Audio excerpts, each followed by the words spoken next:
After that night at the party, as they went back, Dave told Biola he got the girl's contact and he was amazed at how he did it. And that was the moment he began to respect Dave more on the issues of women. He even nicknamed Dave Women Affairs Leader.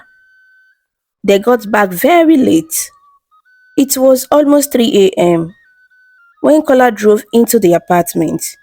They all walked in tiredly, yawning and stretching their arms.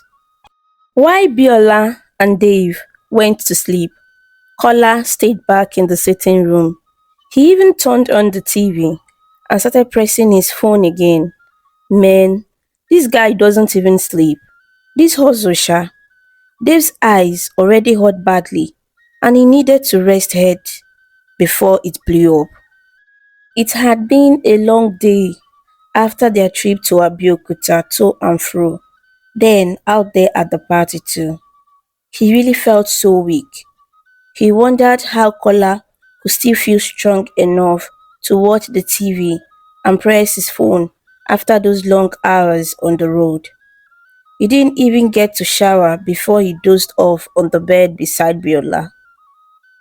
It's been 3 months now, living in Kola's apartment in Festac, and his life suddenly had made a different turn from being one innocent boy to becoming a rugged Yahoo boy.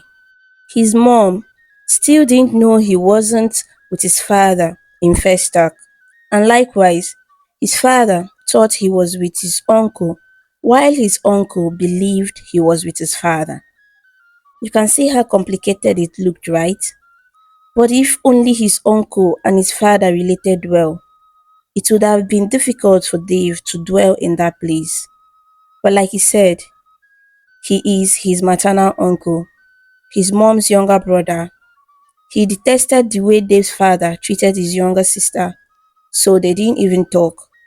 He doesn't even have his number. Well, that's by the way. Claire and Dave chat for days and they were both enjoying the conversation. Dave didn't even bother asking her if she was Pablo's girlfriend. That was so unnecessary.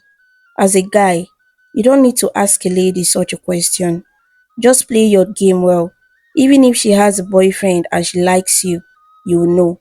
So why ask her such a question when you already know the answer? You only end up spoiling things and complicating issues for yourself. All you need to do is up your game and watch how girls would be fond of you. Don't forget that our details always affect how we see the world and what we get out of it. The world, women, will always respond to you according to your belief system. It didn't take weeks before Dave won Claire's heart and ticked all the boxes. She was craving for them to meet again. Don't ask how he did it. He already told you to work on your belief system and watch how it changes everything around you, not just relationships. He also didn't rush to ask her for a date like she was craving, and that was more reason she was longing for it. She kept saying she loved Dave's boldness and bravery, how he came to meet her that night, not minding that she was surrounded by men. Well, Dave had a plan, and not until he had achieved that, their date would be on hold, he said to himself. So, Dave embarked on Baba's assignment to attest that these things really work. First and foremost, he needed to sleep with the lady that week, then get a girlfriend Claire, and when he chats with a potential client, he altered to the calabash before declaring the client he wished. Yes, that was Baba's instruction. And when finally the money comes, more good fortunes will come when he spray money to the public and at parties too. He would have reached out to the nameless girl he met at Dublina to sleep with her and make up for the disappointing night, but he already lost contact with his iPhone to the EFCC officers. So he opted to visit Unilag, University of Lagos, and that was where he got the first spree for his rituals. There, he met one beautiful Amaka from Enugu State. He went there on a Thursday evening, looking smart and all that big boy look. He met her at the university gate. She looked needy and depressed. He got her contact. She told him so much about her that a stranger needed to know in the first meeting. According to her, she needed money to sort out her school fees and other pressing issues. Well, Dave acted like he really cared. He played his cards well, and she thought he was that random nice guy in the street. A day came when he invited her to see him in a hotel and she obliged. His guys were the ones assisting him with cash because he hadn't cashed out. He just hoped this stuff works. If not, Baba would have him to contend with. This time, it wasn't at Dubliner Hotel. It was one of these hotels at the roadside. It was on a Friday evening when Amaka and Dave met in the hotel room. He was there before her arrival. Firstly, she knew he wanted her, and because she was desperate to meet her needs, she came. Dave felt one part of her sees him as a good boy who could turn out to be her boyfriend. She made him understand she had no one. He didn't even care to know. Eyes on the goal. His major concern was how to convince her to get down with him without protection like Baba instructed. When Amaka came to his room, he hugged her and they exchanged pleasantries. He asked her about school and all the random talks. They discussed some random subjects and later jumped on one trending gist. She was lively and a lovely girl. He quite pitied her that she would be his first prey. Later, around 7 p.m., they went out. He got her suya at the entrance of the hotel. Then they later bought shawarma and soft drinks. They strolled down and got back to the hotel room around 8:15 p.m. She went straight to the bathroom and had a shower. Amaka came out wearing light pink shorts and a sleeveless. She looked innocent and Dave could tell she hadn't had up to 3 body counts. "Won't you take your bath?" asked Amaka as she applied a whitish substance on her body. Dave guessed it was meant to cure the pimples on her face. "Sure I will," he replied, but then he continued bombing and did other stuff with his phone.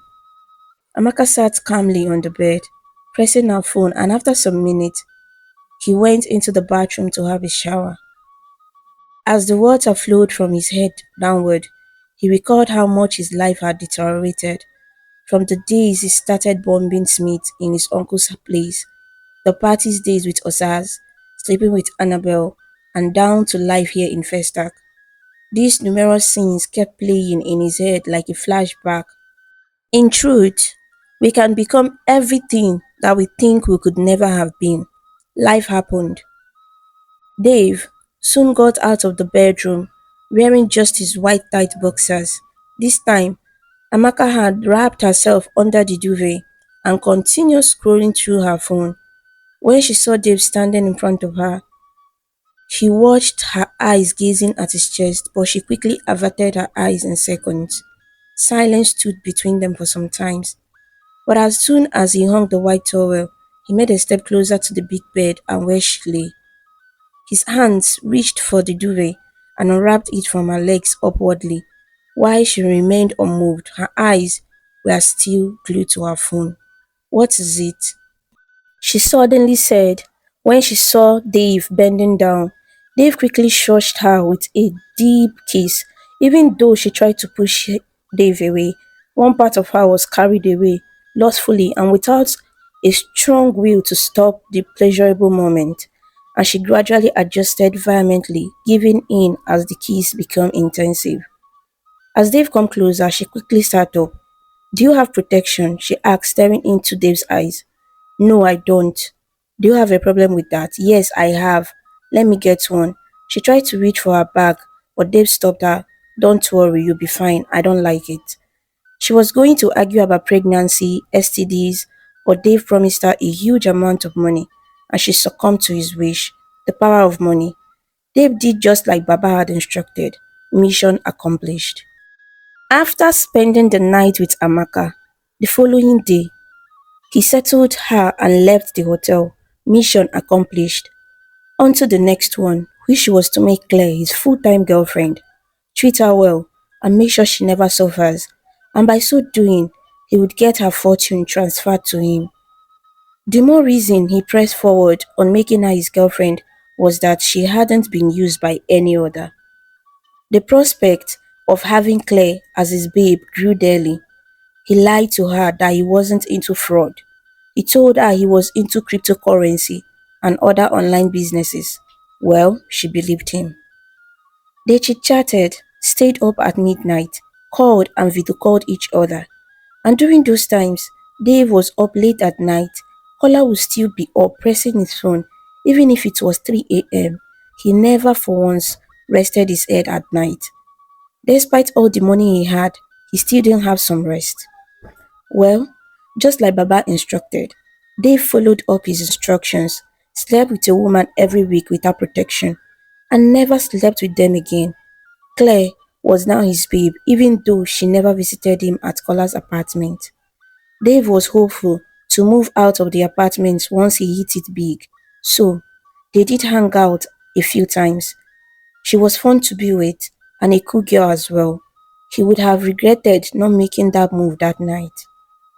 So, when finally he succeeded in trapping one potential client, Rose, the next step was the billing stage.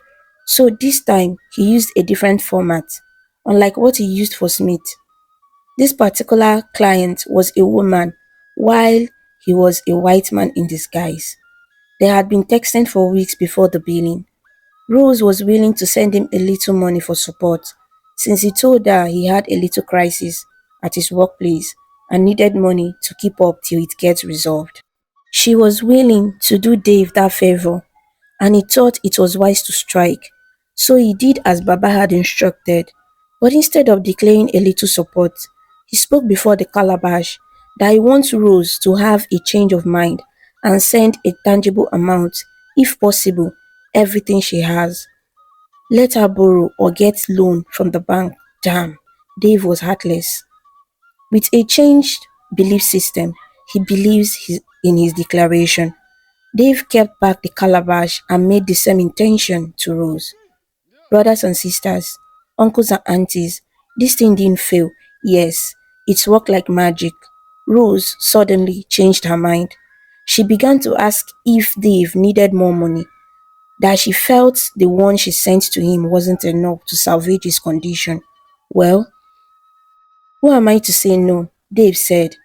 Dave quickly told her to send more, that his condition was terrible, and he would pay her double of it once he started working again. She kept saying, okay, honey. She actually sent the money and it was huge. Biola was the receiver, and when he converted into naira, it turned out they made 12.5 million naira from the woman. Oh, just like that. Dave couldn't believe it. 12 million naira. Men, these people are rich. But something happened the following day. She chatted Dave up, pleading and begging that he should send her back some money. According to her, she didn't intend to send all that amount to him. This woman was crying, but he was only laughing, unknown to her. Dave was like, why do you want the money you sent him back? It wasn't my intention to send you all the money. Please refund me some. I have lots of bills to clear here, and my bank balance is quite low, she said, and kept crying, begging him to send her some money. What are you still waiting for from blocking this woman? Biola asked. Dave really felt bad watching her misery, but that was the game plan and they can't go back. Ahead was the mission. He eventually blocked the charming, beautiful Rose. They wondered what her next action would be. She had threatened to commit suicide if she doesn't get some money from him. Well, Dave can't say what her fate was after he blocked her. He just hoped she didn't do it. This was the beginning of his breakthrough in Yahoo Plus. Kola and Biola shared 2.5 million, while Dave had the 10 million to himself. 10 million then was a huge amount of money. Even now, it's still, but not compared to 3 years ago.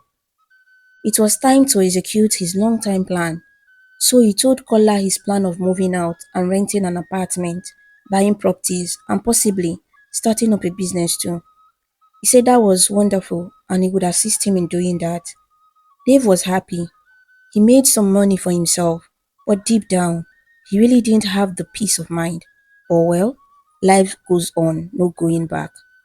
Rose wasn't the only person that fell for the jazz. He also used it on other potential clients, and it did work like magic. Sometimes he would be lost in thought, pondering how these things work, like the connection between here, Africa, and over there. Well, he concluded maybe they are not spiritual enough over there, and that's why it's affecting them. That was just his belief. With money flowing in, he upgraded his life with expensive wear and shoes and got himself another iPhone. They partied and lived life to the fullest. Every weekend was like a celebration. He went to parties, big clubs, and spread money like Baba instructed. And more money was coming his way. Finally, the day came when he was to leave Kola's apartment after a few weeks of house hunting. Getting an apartment here in Lagos is a different hustle on its own. You will keep giving money to all these agents, and theirs is to show you houses that you may never want your enemies to live in. Well, luckily for him, he eventually got one bedroom apartment at Orile. It's just about 10 kilometers around Festac town. Kola was the one who drove him in. There, he met the agent and the landlord. They paid everything that was needed to pay, and they were issued receipts as well. The following day, Dave told Kola he wanted to get the room furnished and all that. Kola told him he had a plan. He said they were going to have a deal that would only cost him half of the money the total properties would be worth. So this is what actually happened. The day they went to buy the furniture and bed frame, Kola and Dave went together. After bargaining with the seller, Kola used one bad app to pay. There was this web he used, but the truth is that alerts would come in and look exactly like the bank's alert, but what he did was a fake transfer. What they bought was worth a million plus, so when the alerts came in, they would not reflect in their bank app. They zoomed off as soon as they can. This also is another means yahoo boys use to purchase expensive properties, though Kola refused to teach him this one. He believed he would be caught and therefore implicate him. So he sent him half of the original money he was supposed to pay for the stuff they bought, just like they agreed. It was nice doing business with you. He shook Dave's hand and smiled. Moving into Orile meant another phase of life had just begun. Dave still kept to Baba's rule. He slept with a random girl every week. He kept Friday aside for that assignment. He would go to clubs, parties, spray money, and then leave with one innocent girl. There were girls that his spirit would reject, and that was how he knew they had been used. Now, living in his rented apartment, he brought them home instead of lodging in a hotel. No car yet, but he was doing well. He didn't want to get a car for now, maybe later. How about Claire? Well, their love life blossomed by the day. He showered her with gifts, knowing she came from a poor background and she would see it as love, whereas he was buying her fortune and destiny. Sometimes he invited her to his apartment. They would do all the fun and crazy things together. She said that he was the best thing that happened to her and he would always blush. She went on to tell Dave she wanted to start a business so she wouldn't have to disturb him for funds all the time. A very good idea. She has always been a smart girl. Dave gave her money and she ventured into selling expensive women's hair and wigs with the brand name Hairs by Claire. Dave equally ventured into selling clothes like Kola. He opened his boutique. He showed him how he did it and sent him some of his suppliers' contacts. So Dave got two shops at the major market and employed a sales boy who managed both shops when he wasn't around. He was finally living the full life of an average Yahoo boy in Nigeria.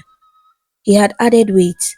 He wondered what his uncle, mom, or dad would say when next they meet them. The change was there. The good life was waiting on him. His cheeks had puffed up. Biola did the same. He moved out of Kola's apartment, which eventually led to cohabitation between Kola and his girlfriend. That was one thing Dave said he would never do. Claire visited and went. She didn't know what Dave was into, and if she should live with him one day, she would see the calabash. So, life was moving smoothly. Dave did hear from his mom and uncle once in a while. Business was going well, and Yahoo was paying too. Money was no longer a problem. He could afford anything he wanted, any luxury of any kind. But something happened the day he embarked on his journey to Abeokuta to appreciate Baba for the good life. The day Dave left for Abeokuta to go see Baba, he went to Maza Maza to board a bus going straight to Abeokuta. But when he arrived at the park, he realized they had no bus heading straight to Abeokuta at that moment. It would have been the best option, but he didn't want to go back. He had other things he intended to achieve, which included seeing Baba and exploring the city of Abeokuta, like he had thought when Kola drove them the first time to this city. So he opted to use one of those roadside buses. They would stop at Ijabode, while he would have to board another bus from there down to Abeokuta. He sat hopefully and didn't want his 3K to waste. That was a terrible mistake he made. Within a few minutes, the bus was filled. He was in the front seat with one other girl. They soon set off on a tarred road. The driver, a Yoruba man with 2 rows of tribal marks on his face, wouldn't reduce the speed limit, but he had to slow down at every police checkpoint. He would settle some, others he held and drove past. They drove to a particular checkpoint and the driver had to make a sharp turn, discomforting everyone on the bus. They all screamed and warned him to slow down. Look, there's another checkpoint over there, but I won't stop for a check, announced the driver. Dave actually thought this man was joking until they approached there, and he thought he was witnessing a Hollywood behind the scenes. The passengers were clamoring for him to stop, yet he was adamant with the steering firmly in his both hands. Stop! The policemen alarmed when he got to where they were, but he increased his speed. They threw tires at him while he swerved and dodged the tires and the roadblocks. Dave was already soaked in hot sweat, with his hat in his palms. When he screamed at the driver was when they threatened to shoot, yet he sped up. He knew they wouldn't try it. His wheels slipped a little on the wet, slippery road, but he kept the bus steady. The driver peered through the front window, trying to see what was ahead of them. On the front window, the rain was coming down in torrents, blurring his vision even more. The windshield wipers wiped back and forth over the window, attempting to clear away the large droplets clinging to the glass. But it seemed they weren't moving fast enough. This was the last thing Dave ever remembered. He woke up to the pungent smell of hospital disinfectant invading his nostrils. The world was silent apart from the heavy breathing and the peep peep sound they often hear in the hospital that indicate you are alive. He slowly opened his eyes, squinting in an attempt to sharpen the blurred images before him. How long have I been here? He shut his eyes, trying to remember what had exactly happened. Then it all hit him with a bang. The memory of it all starts to occupy his thoughts. Then he heard one lady scream from the other ward. The pain jotted throughout his body. He was still alive, but he guessed the damage was so much. Out of impulse, his hand traveled to his face, pressing the throbbing area on his right temple. He felt a scar and flinched at the pain.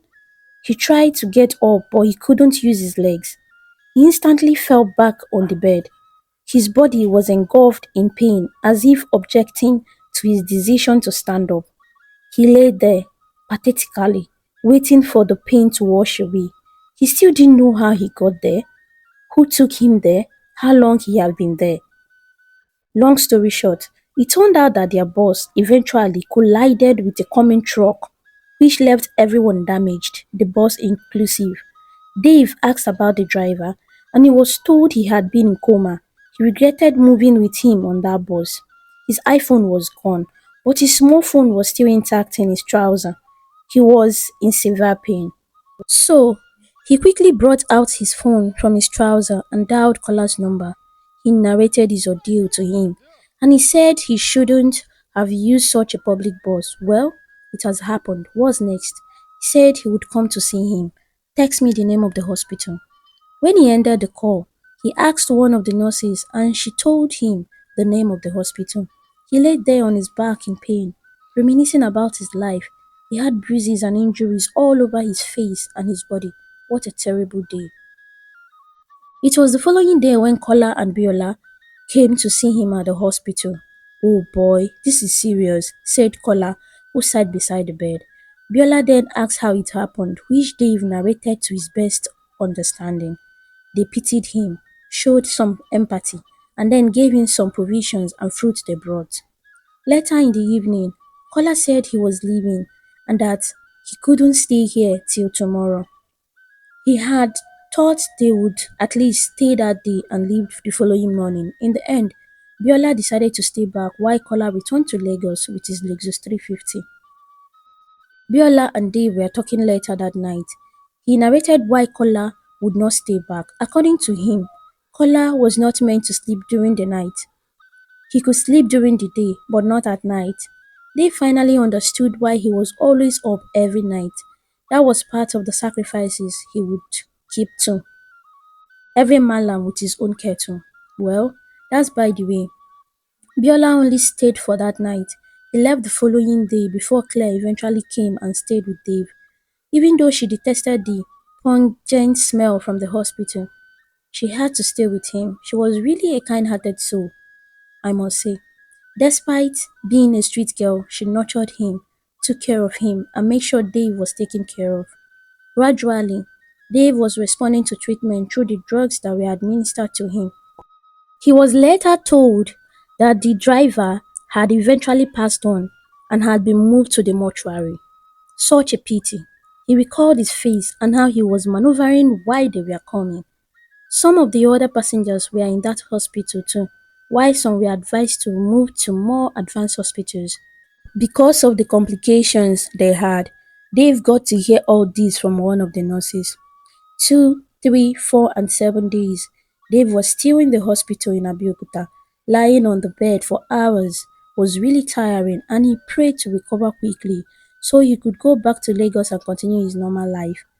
Claire was encouraging him. She was there by his side. Kola called Dave once after he got back to Lagos and he didn't hear from him again. Fast forward to 9 days in Abeokuta, the doctor came to them one morning and said that he would advise they move back to Lagos, where more sophisticated hospitals were. According to the doctor, he said he noticed an abnormal swelling up in Dave's leg, which seemed to have no medical result.